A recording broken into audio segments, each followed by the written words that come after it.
I got one for you. And this, me and a buddy were talking. He's been shooting a long time. I've been shooting a long time. He said, you know what?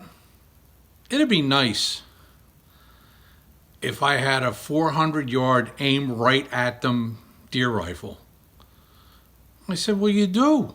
You've got the little turret thing. You just put it to 400 and squeeze the trigger and the deer falls over if you don't miss. He's like, no. Imagine just having a scope and being able to aim right at the deer at 400 yards or anything inside that. Say 400 is the max. And just be able to hold on the deer. HOH. Hold on hair. How about that one? Wouldn't it be great if we could do that? Gave it some thought. Came up with a bunch of them that if you sighted in at a certain distance high, at 100, that theoretically, as long as everything else is right, okay? Theoretically, which means you have to go out and make sure your rifle does what it's supposed to do.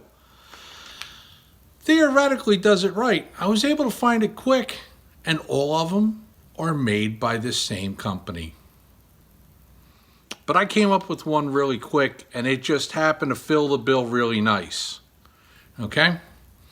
It has a little more recoil than a 270, but less than a 30-06, so recoil is not an issue. Ammunition's a little pricey.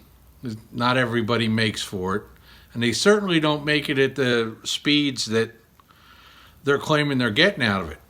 Now, here's the other thing. It's out of a 26-inch test barrel. Not everybody has a rifle with a 26-inch barrel. But here we go. If you take, ready? A 250, not a 257 Roberts, no. A 257 Weatherby Magnum. That's right. I know, Magnum. Let's get all scared, but just hold on a second. Magnum simply means we're using bigger case capacity.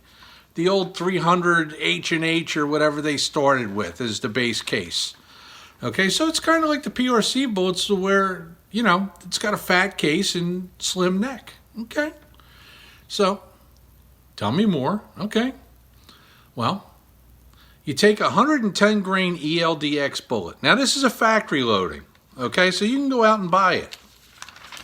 Take the factory loading of an 110 grain ELDX bullet, and it comes out of the barrel at 3,400 feet a second.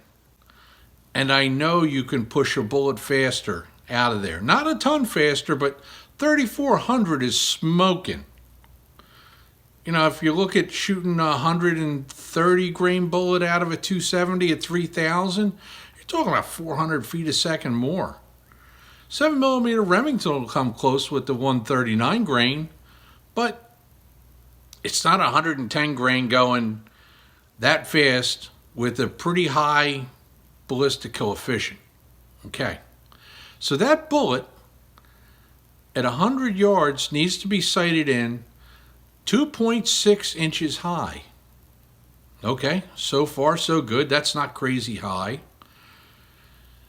At 200 yards, that bullet will be 3.3 inches high. Okay, still not crazy.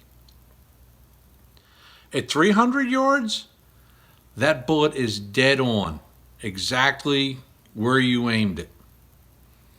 Now, what do you have to do at 400?